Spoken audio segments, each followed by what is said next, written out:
Travel time from Divas Tower to Beer Country, USA is 2 hours or more. When we are done visiting the Beer Country, USA, my friends uttered it is a fun experience. Yes, it's their first reaction when seeing this drive-through park with some wildlife. I agree, beautiful people. Yes, it is called Beer Country, USA that has 2-mile drive-through for this unique North American wildlife park in the Black Hills of South Dakota. Let us know about the history of the wildlife park. It says it was an Indian village that converted to Beer Country owned by Dennis Dope Casey and his wife Pauline. People called him Doctor because he's a dentist. I noticed that there are 2 dates when this unique park is open for public. Kinda confused. One tells that it was opened in August 1972 while the other date was March 1972. Although it's the same year, right, beautiful people? So there are few wild animals before. Pauline still owned and operated this park with the help of her 3 children.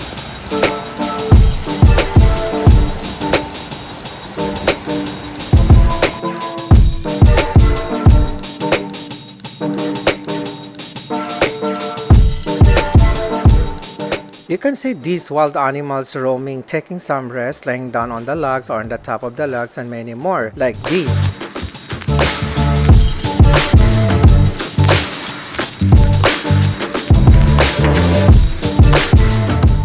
There are plenty of wild animals that are easy to film or get some cool pictures. However, what we observed during a drive-through is a large number of animals is the bear population. It says that there are more than or less than 160 to 180 bears who live at the park. The wild animals that we can see are wolf, bison, elk, mountain lion, Dall sheep, pronghorn, cougars, black bear, reindeer, deer, bobcats, Rocky Mountain goat, bighorn, buffalo, sheep. Too many to mention.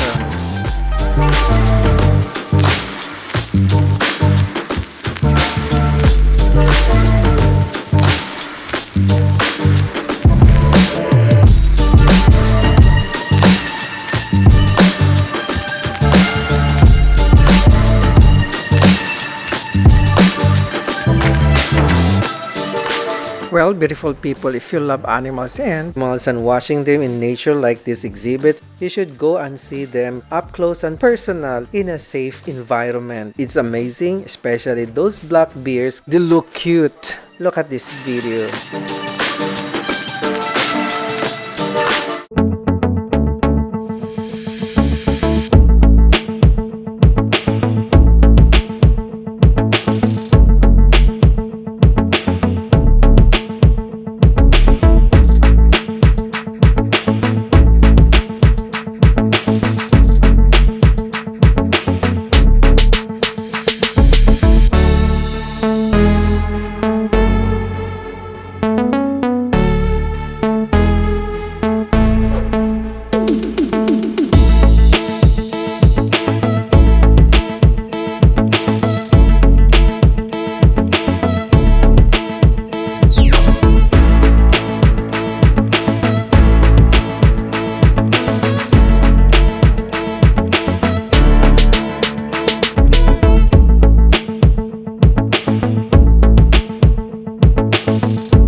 At the end of the drive-thru, you can go out and walk around the area. The tour guide is giving us a time to shop at the gift shop, and or if you want to see the smaller wild animals and babies, there is a walking path where you can see them on display. So you will enjoy the group of baby bears and observe this fight.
As we have said earlier, after a drive through the park, you can take the time to walk the small animal area to see bear cubs and other animals. Or, a stop at the gift shop is great as well. We bought some souvenir items here.